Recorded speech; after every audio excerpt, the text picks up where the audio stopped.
Great morning, y'all. Great morning, great morning. One second, one second.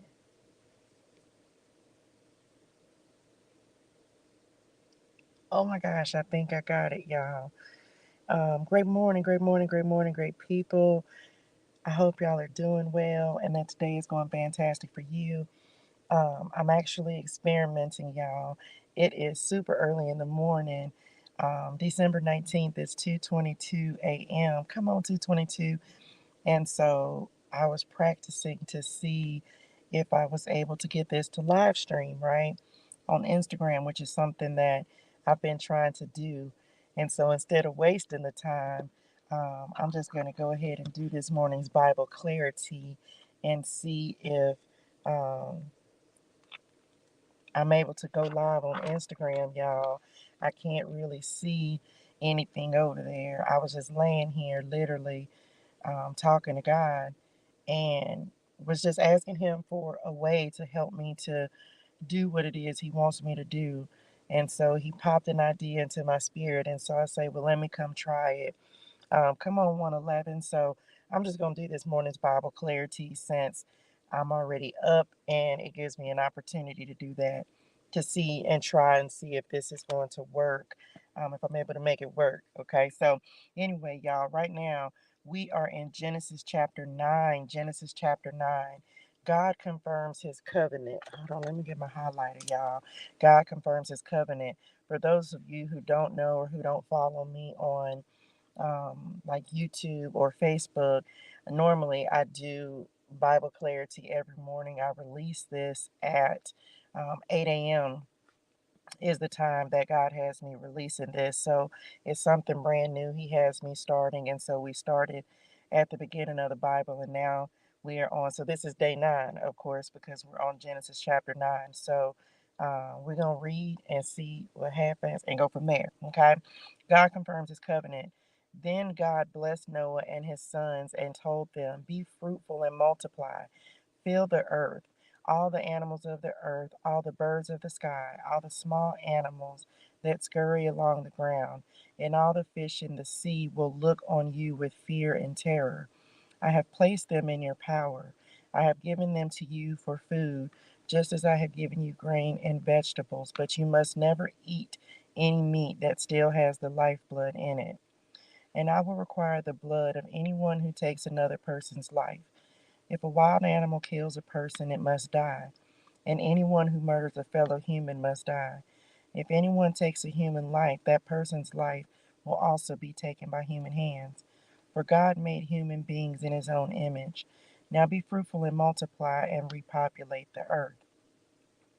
Then God told Noah and his sons, I hereby confirm my covenant with you and your descendants, and with all the animals that were on the boat with you, the birds, the livestock, and all the wild animals, every living creature on earth. Yes, I am confirming my covenant with you. Never again will flood waters kill all living creatures. Never again will the flood destroy the earth. Then God said, I am giving you a sign of my covenant with you and all living creatures for all generations to come. I have placed my rainbow in the clouds. It is the sign of my covenant with you and with all the earth. When I send clouds over the earth, the rainbow will appear in the clouds, and I will remember my covenant with you and all living creatures. Never again will the floodwaters destroy all life. When I see the rainbow in the clouds, I will remember the eternal covenant between God and every living creature on earth.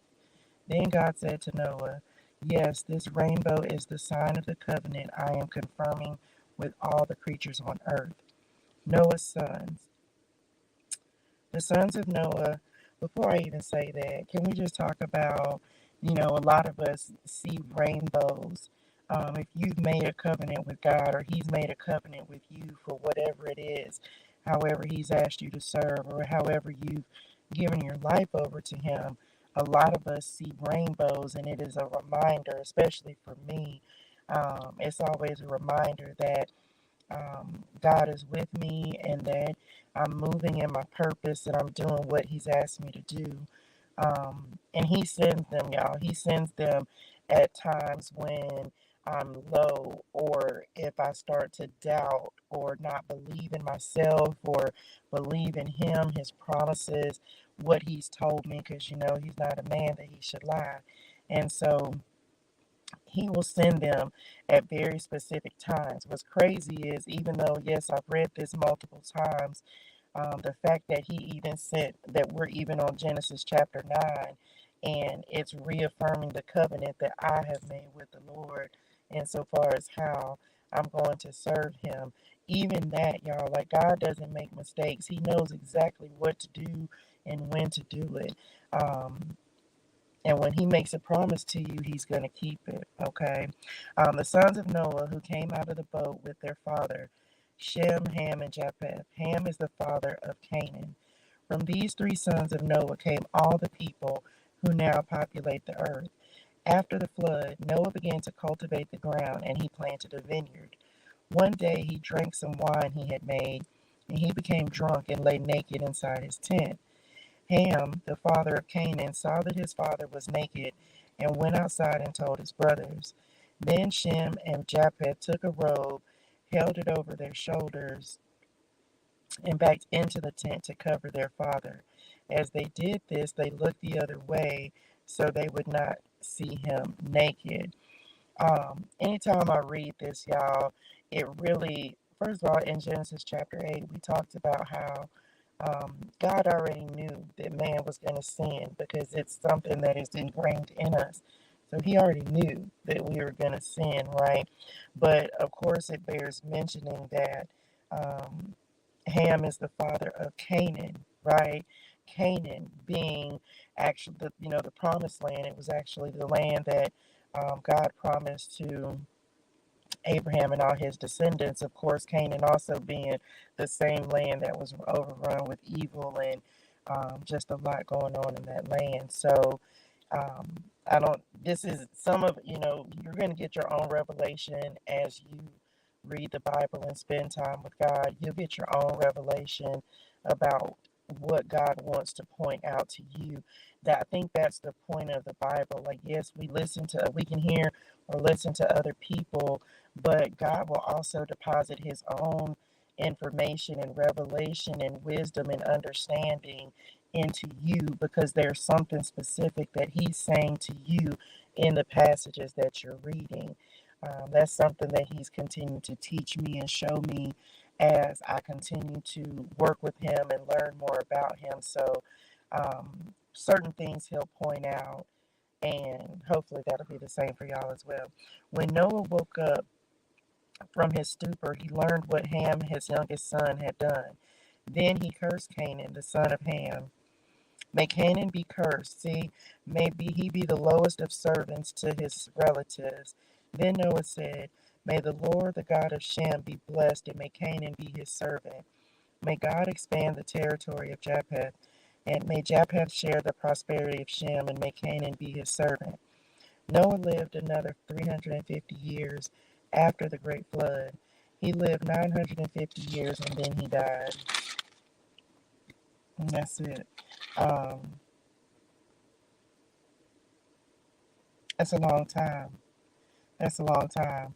So basically, Canaan was was cursed from the very beginning simply because of what Ham did, y'all. Like how he we. This is the thing. I feel like people say what they want to say, but the Bible leaves a lot to interpretation. I'm not here to try to interpret the Bible nor make any assumptions about what happened. I'm simply reading what we have. So I'm not even gonna get into that, but. Um, the fact that it points out that Canaan did the opposite of what his two brothers did kind of set the scene for a lot of the things that are going to happen in Canaan, right? So, the actual place. And so, we just have to be mindful of the things that we do, how we do things, and how those things can pass on generation to generation. Anyway, y'all, make sure you go back and reaffirm your covenant with the Lord. Go read Genesis chapter 9 um, and see what revelation you get from it. God will have me read this again Because again, every time I read it, he gives me more wisdom and insight and understanding. And literally, it's just a test for me to see if I can actually live stream on, look, come on, page 11, 911. Ain't that number might be significant? I've been getting that number for quite a while. So Genesis 9 and it's page 11, and God just pointed that out. So 911 may be a significant number for you. Anyway, hopefully this worked. And even if it didn't, I've already done Bible clarity for this morning. So that's always a blessing. Listen, y'all, hydrate your soul and things, drink your water, say your gratitude. Have a fantastic and amazing day in purpose and on purpose. And I'll see y'all next time. Love y'all in real life. Bye, y'all.